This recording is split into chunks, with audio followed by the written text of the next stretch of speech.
I woke up to the sound of my wife, Emma, moaning in pleasure. At first, I thought it was just a bad dream, a remnant of some unfinished sleep. But the sound, it was so real. I opened my eyes slowly, still heavy with sleep, and tried to focus on what I was hearing. My head was spinning, trying to piece things together. Then it hit me. Emma wasn't beside me. I turned to the other side of the bed, expecting to see her curled up, but there was nothing. It was empty. The sheets were still warm, but she was gone. That was when the sound reached my ears again, louder now. A moan, a gasp, but it wasn't coming from her. It was from a man that was definitely not me. My heart skipped a beat. I sat up in bed, the weight of confusion sinking in. Where the hell was she? Why wasn't she in bed with me? And why was I hearing these noises? Without thinking, I swung my legs over the side of the bed, my bare feet hitting the cold wooden floor. I was groggy, still trying to piece everything together in my head, but the growing pit in my stomach was making it harder to breathe. I decided to follow the sound. I wasn't sure why, but something told me that whatever was going on wasn't good. It felt wrong off. As I made my way down the hallway, I could hear them more clearly now. Their voices were muffled, but the sounds of their bodies moving together were unmistakable. My blood ran cold, but I kept walking. The light from the living room was on, and that was strange. I hadn't heard any TV or anything before, but now, there it was, casting long shadows against the wall. My thoughts were racing. I was afraid to look, yet I couldn't turn back now. I stood frozen in the doorway, staring into the living room. And then, there they were. Emma, in our living room, in our house, with some random guy. They were tangled up together on the couch, her lips locked on his, their hands exploring each other like I had never seen before. My mind couldn't make sense of it. This couldn't be happening. My wife, the woman I had trusted, the woman I had built a life with, was in front of me, letting some stranger touch her in ways I hadn't been able to for months. The man had his hands all over her, his mouth on hers, his body pressed against hers, and I was just standing there, watching. The betrayal hit me like a ton of bricks. I could feel my body shaking, my chest tightened, the blood rushing in my ears. My breath came in ragged bursts. I felt sick to my stomach. How could she do this to me? To us? To the years we had spent together? How could she disrespect me like this? For a moment, I stood completely still. My mind was whirling, trying to process the scene in front of me. But before I could do anything, before I could even think straight, the man's hand slid lower, and I knew I couldn't just stand there any longer. My body moved on its own. I burst into the room, my voice echoing like a thunderclap. What the hell is going on here? I demanded, my voice shaking with rage. Emma jumped back, her eyes wide with shock, her face pale. The stranger, looking like he'd seen a ghost, shot up from the couch. I could see the fear in his eyes as he scrambled to get off her. But Emma, she didn't seem surprised. Not one bit. She just looked at me, her expression almost bored. "Oh, so you're awake now?" she said, her voice dripping with sarcasm. She flicked her hair back over her shoulder, like this was just another normal day for her. I felt my heart lurch in my chest. She wasn't even ashamed. She wasn't even sorry. Her face was almost smug, like she had been caught stealing a candy bar, not cheating on her husband. "Did you enjoy your little nap, Tim?" she asked, almost taunting me. My blood boiled. This was the woman I had given everything to. And here she was in our living room with some guy I didn't even recognize, acting like none of this mattered. I turned to the man who was standing there, his face white as a sheet. I had no time for him, though.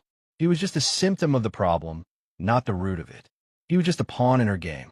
I walked toward him, not caring about anything except getting him out of my sight. I grabbed him by the collar and yanked him up from the floor. "Get the hell out of my house," I growled, my voice low and dangerous. The guy didn't even try to argue. He just nodded like a scared child and bolted for the door, practically tripping over his feet in his haste to leave. I didn't care if he ran or crawled, as long as he was gone. But Emma didn't move an inch. She just sat there on the couch, smirking. "You're really making a scene, aren't you?" she said, almost in disbelief. "This is a little much, don't you think? It's not like we were doing anything you haven't done yourself." Her words hit me like a slap to the face. Was she seriously going to turn this around on me? Was she going to act like I was the problem here? I couldn't believe it. How could you do this to me, Emma? I asked, my voice shaking now, not from anger but from sheer heartbreak. How could you betray me like this? She just shrugged, her nonchalance cutting deeper than any insult ever could. It is what it is, Tim. You should have seen this coming. Those words, the way she said them, struck me harder than anything. Emma didn't feel guilty. She didn't even care. She had already moved on, and I was just left standing there, in the wreckage of everything I thought I knew. I took a deep breath, trying to hold myself together, but the pain was overwhelming. Don't think this is over, I said quietly, but with all the venom I could muster. She looked at me, eyes full of contempt, and just laughed. It already is, Tim. And that, in that moment, was when everything truly changed. I stood there, staring at Emma, unable to comprehend the person she had become. The woman I had married, the woman I had trusted with my heart, had just casually dismissed the devastation in my eyes. My thoughts were a whirlwind, but one thing was clear. There was no turning back. This wasn't some small mistake. This wasn't a misunderstanding. This was betrayal. Emma sat there on the couch, arms crossed, looking at me as though I was the one who had done something wrong. It made my blood boil. She had shattered everything, and now she was acting like this was some sort of petty disagreement, like I was overreacting. What? I managed to choke out, my voice barely above a whisper. Why him? Why now? After everything we've been through? She gave a dismissive shrug, her gaze cold and calculating. Why not? She said, as if the question was beneath her. You think I'm some sort of saint, Tim? You really think this marriage has been everything you think it is? Newsflash, it hasn't. And you haven't been the husband I needed. The words hit me like a physical blow, and I staggered back. My hands clenched into fists, but I kept them at my sides, trying to control the overwhelming urge to do something I would regret. What do you mean? I've done everything for you. I've been loyal. I've worked hard. I've been there for you. And this is how you repay me. Emma's eyes darkened, her lips curling into a smirk. You've been a good little husband, sure, but that's not enough anymore, Tim. You stopped being the man I wanted a long time ago. She leaned back against the couch, her posture too casual, like she was speaking about some trivial matter. You think I haven't noticed the way you've changed? You're always so busy, so distant. I needed more, and he gave me more. I felt like the ground had been ripped out from under me. My head spun, trying to make sense of her words. More, I repeated, almost laughing in disbelief. What more could you possibly need? I gave you everything. I gave you my love, my trust, my life. And now, you think I pointed toward the door, as if I could still see the man who had left in fear, could give you something I couldn't. She rolled her eyes. Don't make this about him, Tim. This is about me, and it's about what I need. You were never enough for me anymore. You stopped trying. You've been a shadow of the man I married. The venom in her voice stung. She didn't even seem to care about the weight of her words. She didn't seem to care about what she was tearing apart. She didn't even care that she had destroyed me. I can't believe this, I muttered, more to myself than to her. My mind was racing, trying to make sense of it all. Emma leaned forward, almost eager now, as if she enjoyed seeing me in this state of despair. Well, believe it, she sneered. This has been coming for a while, Tim. I've been trying to tell you, but you never listen. You've been so wrapped up in your own world, so busy with your work, you didn't notice when I started slipping away. And now, you want to act like I'm the problem? Get real. Her words twisted in my chest, a sharp pang of betrayal gnawing at my heart. How could she say that? How could she act like I was the one who neglected her, when it was she who had been hiding this from me all along? I took a step toward her, my body tense with fury, but I stopped myself before I said something I couldn't take back. I had to stay in control. So what now, Emma? What do you want from me? You've destroyed everything, and now you just sit here, acting like it's nothing. She stared at me for a long moment, and I could see something cold behind her eyes, something that made me shiver. I want you to let go, she said softly, almost as if she was talking to a child. I want you to accept that this is over. We're done, Tim, and there's nothing you can do about it. I felt like I had been slapped across the face. We're done. She said it so easily, so casually, as if years of our lives together meant nothing to her. I took another step forward, my voice growing louder. You think this is just over? You think you could just throw everything away like it's trash? My hands were shaking, and I had to keep myself from grabbing her by the shoulders. I'm not just going to walk away, Emma. You don't get to destroy everything and walk away without a fight. But Emma wasn't fazed.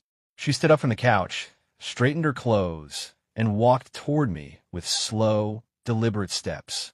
Her eyes never left mine. Oh, you'll fight, all right. But you'll fight a losing battle, she said coldly. You're too late, Tim. You were never enough, and you'll never be enough again. Her words cut through me, and I staggered back. The pain was unbearable, like a physical wound. I felt a deep, empty hole where all my trust, love, and hope for our future had been. She had torn it apart, piece by piece, and now she was telling me it was too late. I stood there, speechless, as Emma walked past me, heading toward the door. I'm going to pack my things, Tim, she said, not even looking back. I don't owe you any more explanations. I'm done. The finality of her words hit me harder than anything else. She didn't care. She wasn't going to fight for us. She wasn't going to try and save anything. It was over, and there was nothing I could do to change it. And just like that, she was gone. She walked out of the room, leaving me standing there, numb. My heart felt like it had been ripped out of my chest. All I could hear was the sound of her footsteps echoing in the hallway, growing fainter with each passing second. It was over, and for the first time, I felt completely alone. I stood in the living room, completely numb. The air felt thick with the weight of her words, suffocating me. She was really gone. She had walked out of our house like it was nothing, as though the years we spent together meant absolutely nothing to her. I felt like I had been slapped across the face, and yet I couldn't even react. It was as if the blow had left me speechless, incapable of doing anything but staring at the space she had just vacated. The silence in the house was deafening. I looked around, almost expecting the walls to speak, to tell me that this was some sort of sick joke, that Emma would walk back in through the door and apologize. But no, the door remained shut. The only sound I could hear was the pounding of my own heartbeat in my ears. I wandered through the house aimlessly, my mind reeling from the confrontation. How had I missed all the signs? How had I been so blind to everything that was happening right under my nose? The woman I loved, the woman I thought I knew, had been betraying me for who knows how long. And I hadn't even seen it coming. I stopped in the hallway, running my hand over my face, trying to gather my thoughts. I couldn't even remember how I had gotten to this point. Hadn't we talked about everything? Hadn't we promised to work through any issues that came our way? I thought we had built something strong, something real. And now, here I was standing alone in a house that no longer felt like home. I made my way to the bedroom, the place where everything had once felt safe. But now, as I stepped into the room, all I could feel was a deep emptiness. Emma's absence was like a shadow that hung over everything. Her perfume was still in the air, her clothes were strewn across the floor, but she was gone. She had just thrown everything away, and for what? For some guy she didn't even care about. I could feel the anger bubbling up again, hot and fierce. How could she do this to me? How could she throw away our life, our love, for something so cheap, so meaningless? I had given her everything, my trust, my heart, my loyalty, and she had repaid me with betrayal. I slammed my fist against the wall, the sound echoing through the empty house. I needed to feel something, anything, to break free of the numbness that had taken over me. But even that didn't help. It didn't change anything. It didn't take away the fact that the woman I had spent so many years with was gone, taking everything with her. I sank down onto the bed, burying my face in my hands. My mind was a whirlwind of thoughts and emotions. I was angry, yes, but more than that, I was heartbroken. I had trusted her. I had believed in her. And now all of that was shattered. I stayed there for what felt like hours, just sitting in the dark, trying to piece together the fragments of my shattered reality. I could feel the weight of the betrayal pressing down on me, suffocating me. There was no escaping it. It was everywhere. In every room, in every corner of the house, there was the reminder of what had been and what was lost. The sound of the doorbell ringing cut through the silence, startling me. I wiped my face with the back of my hand and stood up, my body stiff with tension. Who could it be? Was it Emma coming back to apologize? Was it that guy from the living room, showing up to make sure I didn't press charges? I walked to the door, my heart racing, unsure of what I would find on the other side. I opened it slowly, only to find a delivery driver standing there, holding a small package in his hands. "Delivery for Tim," he said, handing it to me with a neutral expression. I stared at the package for a moment before taking it from him. It didn't make sense. What could this be? I hadn't ordered anything.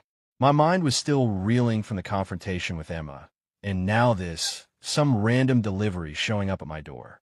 I closed the door behind me and looked at the package, turning it over in my hands. It was small, wrapped in plain brown paper with no return address. What the hell was going on?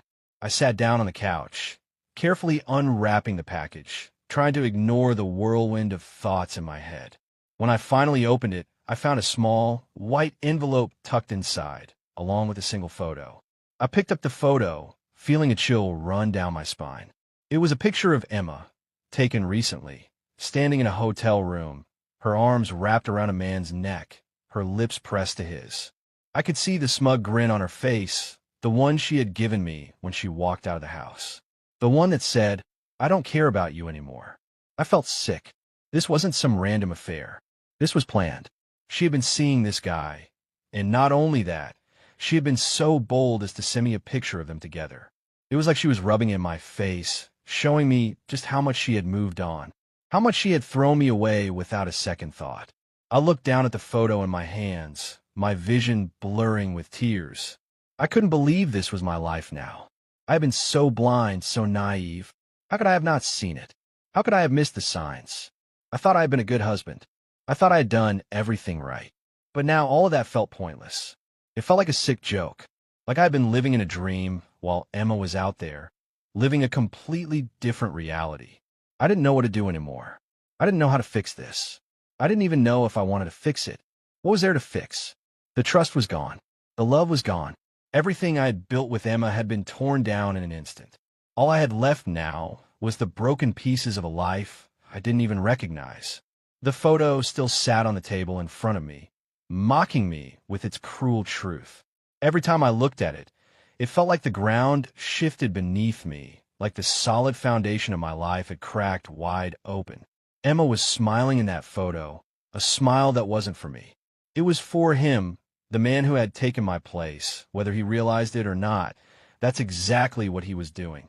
I could feel my throat tightening as the reality of what I was looking at settled in. It wasn't just an affair.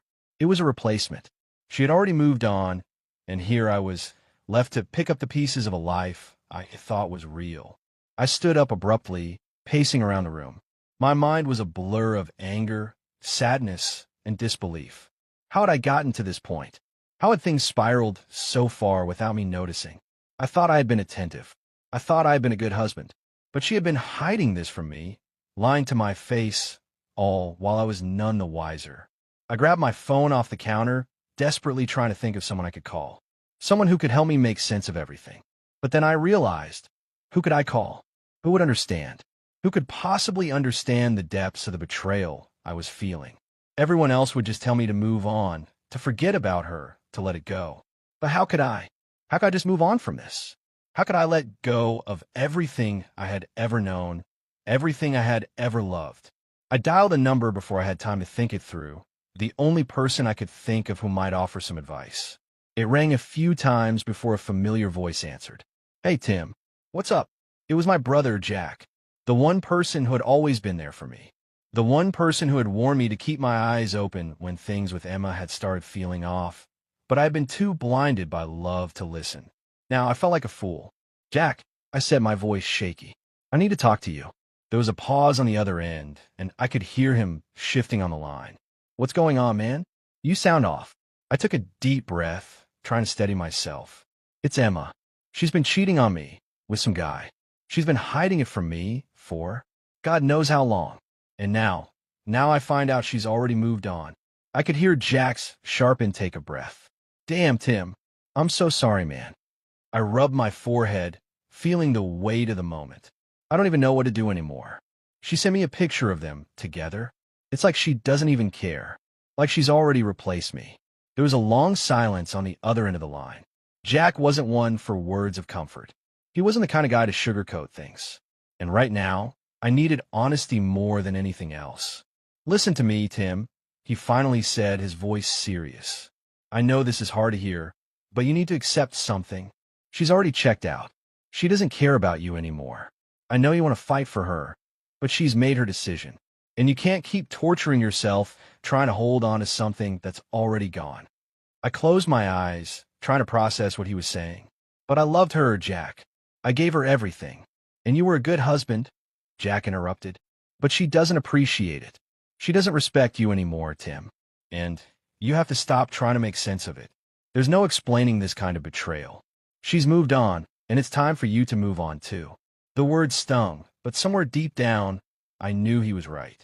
I had been holding on to the idea of what we used to be, but the truth was Emma was no longer the woman I thought she was. She had made her choice, and it wasn't me. I dropped my phone onto the couch and ran my hands through my hair. I couldn't think straight. The pain was unbearable, gnawing at me from the inside out. I wanted to scream, to break something, to do anything to escape the feeling of being utterly worthless, discarded. I had trusted her. I had loved her. And this was how it ended. I stood up again, walking aimlessly through the house, trying to make sense of the chaos in my head. Every room felt like a reminder of what was lost. The bedroom where we had spent so many nights together, the kitchen where we had shared meals and laughter. It was all gone now. Those memories were tainted. They were all just lies now. I found myself standing in front of the mirror in the bathroom, staring at my reflection. The man looking back at me was unrecognizable. I had always prided myself on being strong, on taking care of things, on holding everything together. But now I felt broken. I felt like a shell of the person I used to be.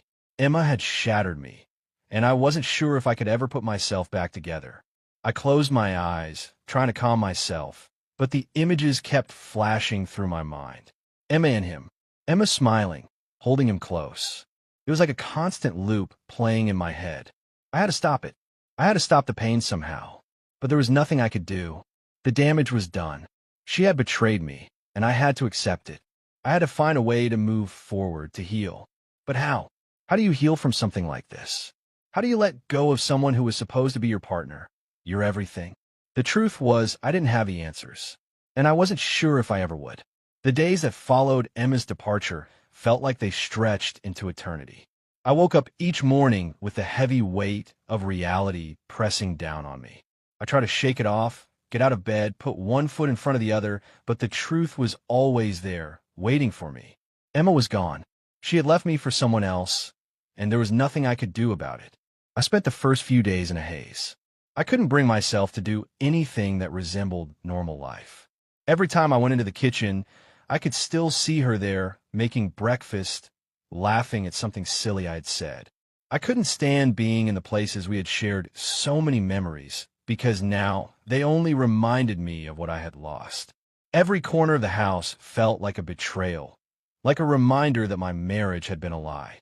Jack, my brother, had called several times to check in on me, but I didn't answer. I didn't want to hear any more of his tough love advice. I didn't want to hear that I needed to move on. I didn't want to hear that I needed to accept that Emma was gone. He was right, but that didn't make the pain any easier to bear. I didn't know how to move on. How could I?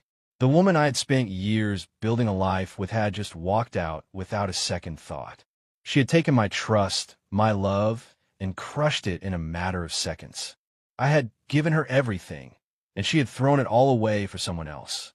I couldn't fathom how someone could be so cold, so heartless.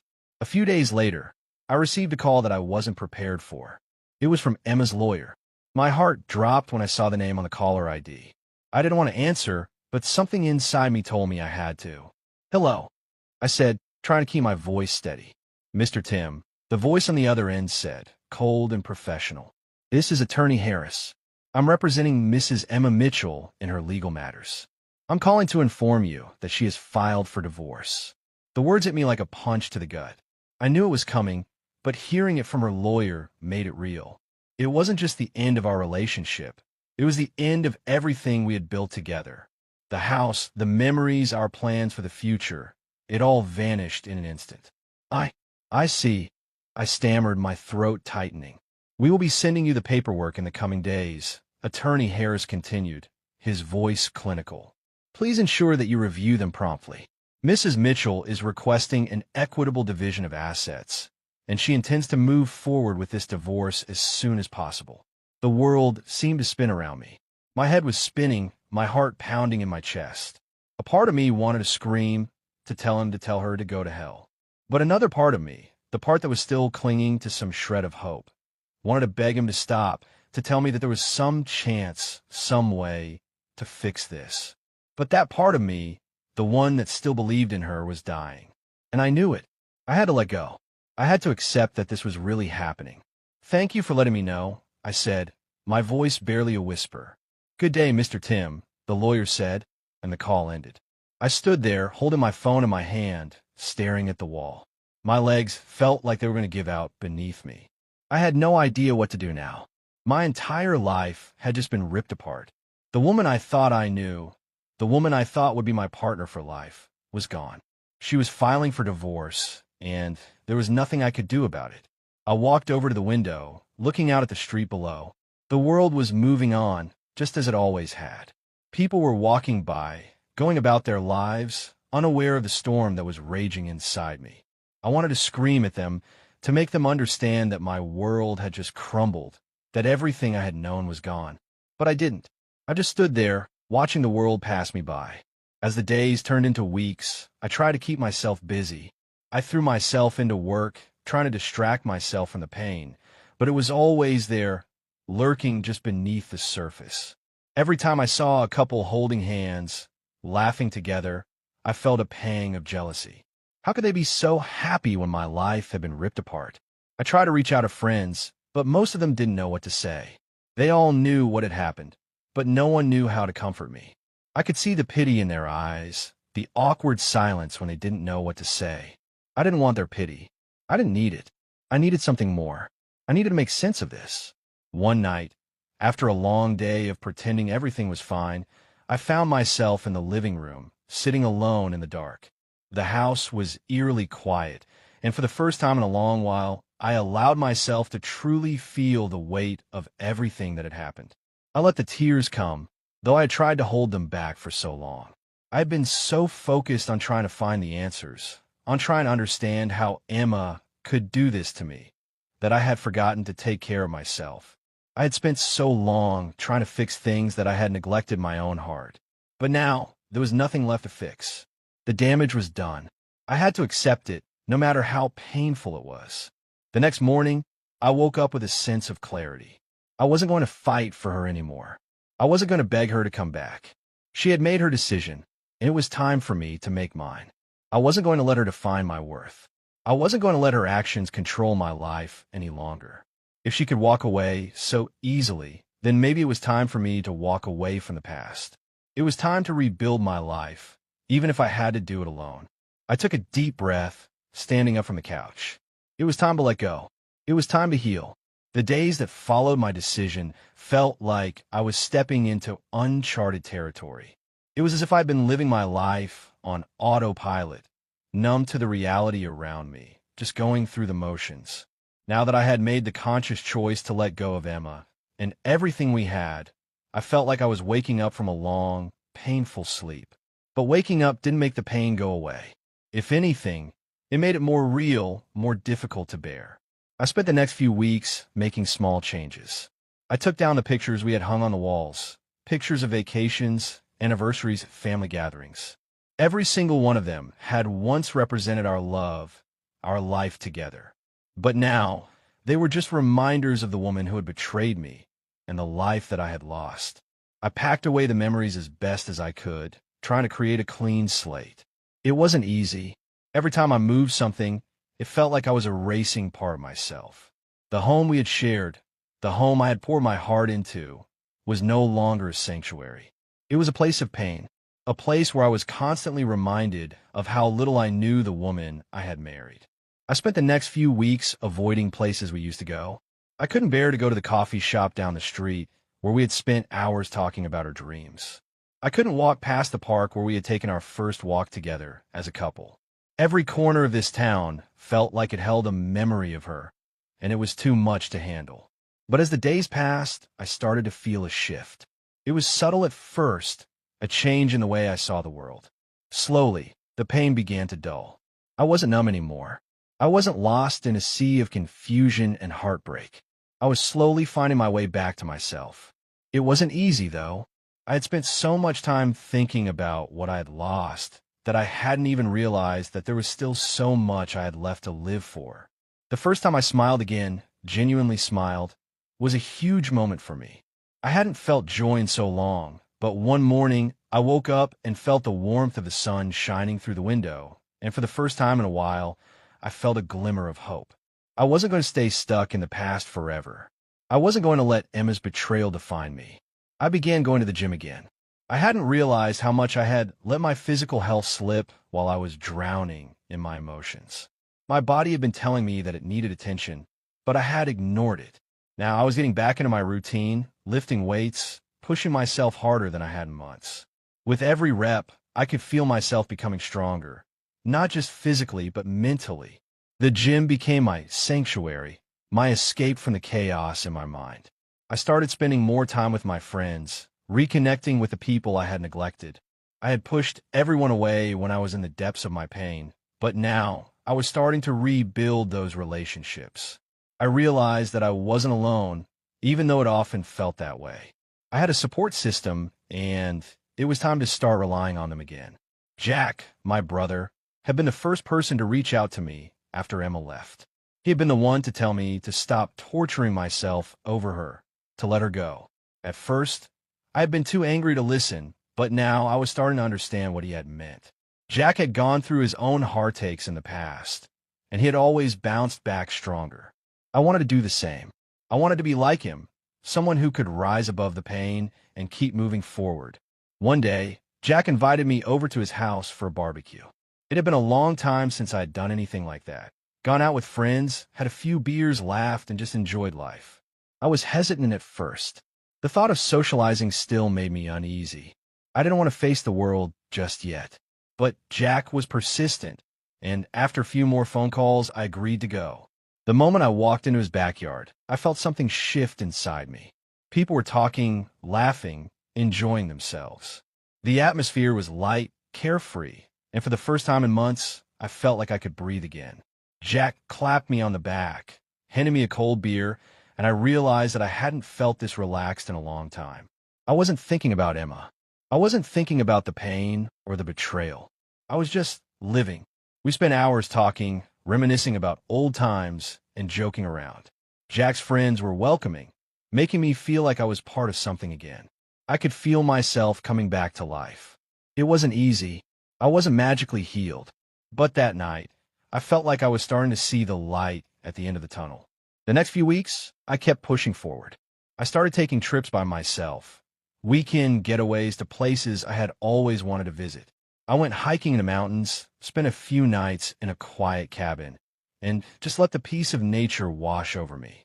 I didn't feel the need to share these moments with anyone.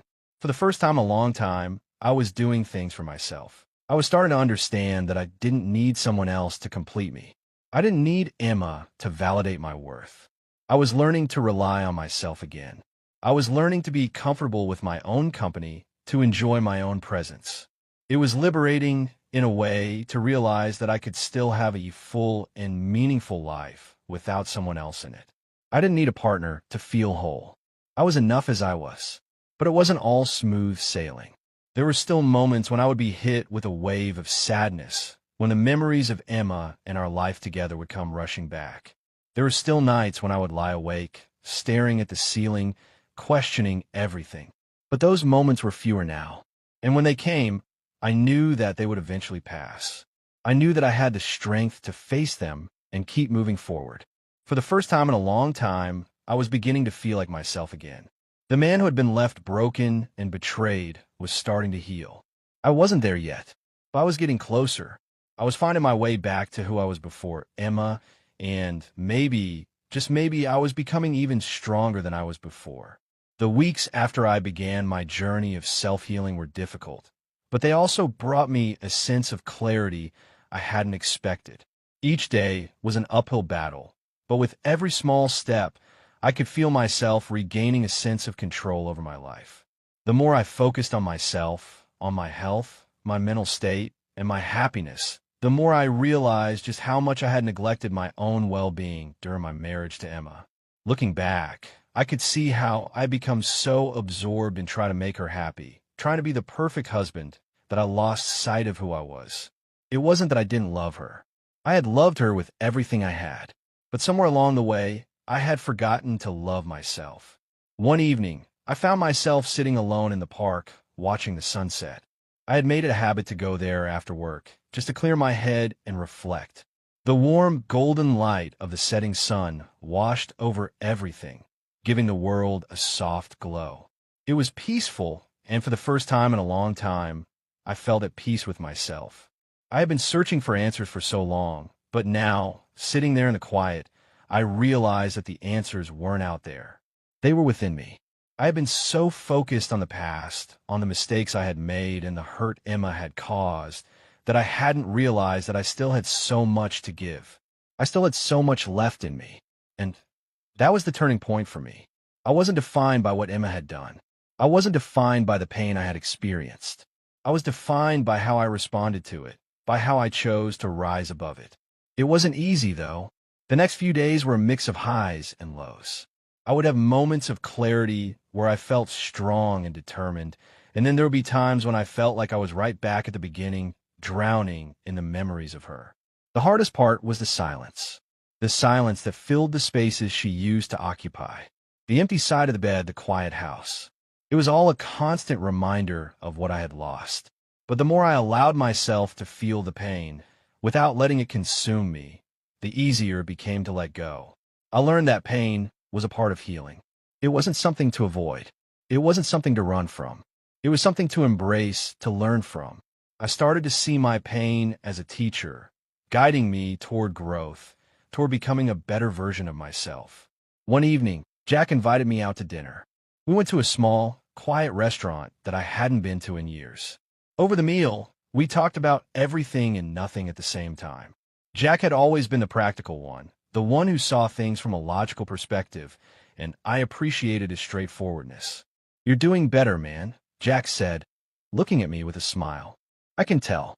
You're getting there." I nodded, grateful for his support. "I don't know if I'm getting there, Jack, but I'm trying." "That's all that matters," he said. "You got to stop looking at it like you're broken. You're not. You're just finding your way back. It's a process, and it's going to take time." I sat there for a moment, reflecting on what he said. "You know," I began, my voice quiet, "I never really realized how much I lost of myself until now. I was so focused on making Emma happy, on doing everything right by her, that I didn't even know who I was anymore." Jack raised an eyebrow. "You're not the first guy to do that. A lot of people lose themselves in their relationships. But the thing is, you can't give someone all of you if you don't have all of you to give. Does that make sense?" I thought about it for a moment, then nodded. "Yeah, it makes sense."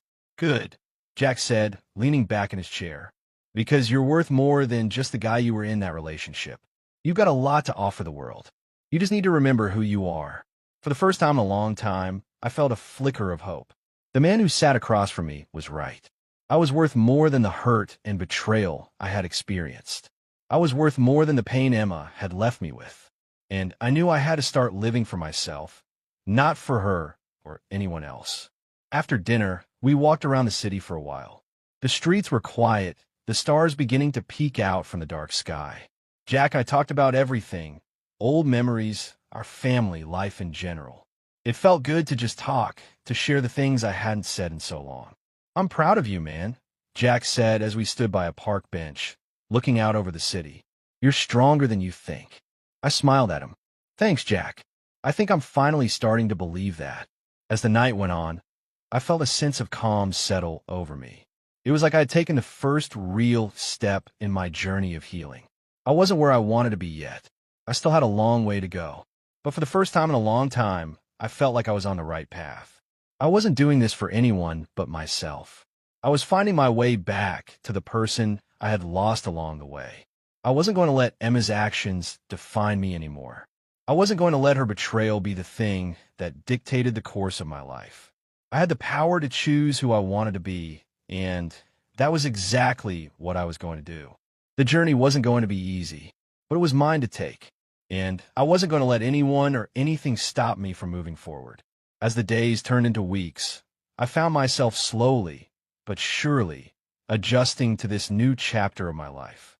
The pain, while still present, was no longer all-consuming. It didn't dictate my every thought, every action. I had begun to realize that I was more than the man who had been betrayed by his wife. I was more than the man who had been left behind. I spent more time focusing on my career and my personal goals, things I had neglected for so long. The office had become a place of productivity and personal growth. I no longer went through the motions. I was invested in what I was doing. I took pride in the work I was producing, and slowly, I began to feel a sense of accomplishment that had been absent for too long. The sense of purpose I had been searching for had been right in front of me the whole time. It was my work, my goals, and my dreams. And I had the power to make those dreams a reality. But no matter how much progress I made, there were still moments of vulnerability. There were nights when I lay awake in bed, staring at the ceiling, with the empty space beside me reminding me of what I had lost. There were times when I would walk past a couple holding hands, laughing, and I would feel that familiar ache in my chest. The world had moved on, but I was still adjusting to a life without Emma. One evening, as I sat at a local bar with Jack, talking about everything and nothing, I felt a shift within me. The sadness was still there, yes, but there was also a new feeling, something I hadn't experienced in a long time. It was hope. A quiet, steady hope that I hadn't realized I was missing. Jack had always been the one to push me forward, to remind me that I could do better than what I'd settled for. "You're doing well, Tim," he said, leaning back in his chair, a knowing look on his face. "I can tell. You're getting your life back together. And I think it's time you start looking forward, not back." I took a sip of my drink, reflecting on his words. "I've been trying," I said, my voice steady but laced with uncertainty. "But I keep thinking about everything that went wrong. I keep thinking about how Emma just walked away. I don't know if I can let go of that." Jack raised an eyebrow.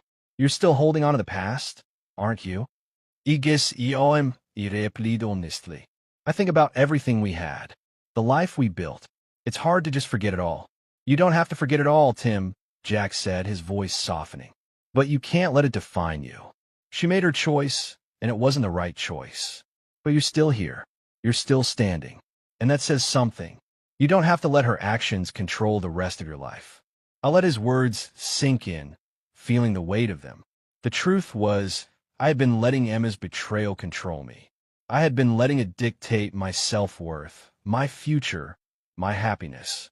I had allowed her to take my peace, my joy, my confidence. But I was beginning to see that I had the power to take all of that back.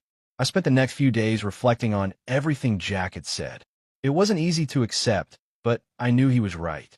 I had been holding on to the past for far too long, replaying the same scenes over and over in my head, wondering where I had gone wrong. But the truth was, there was no answer to that. There was no explanation for her actions, no reason why she had betrayed me. It wasn't about me. It was about her. And that was something I had to accept. I began to focus more on myself, on the things I enjoyed, on the person I wanted to become. I reconnected with old hobbies, things I had forgotten about during my marriage. I started writing again, pouring my emotions into pages filled with raw, unfiltered thoughts. Writing had always been my escape, my way of processing the world around me. It was therapeutic, and in a way, it helped me begin to heal. The more I wrote, the more I realized that my life wasn't over. It was just beginning. One afternoon, I decided to visit a local art gallery that had just opened. I hadn't been to an art gallery in years, and I figured it was a good way to spend the afternoon.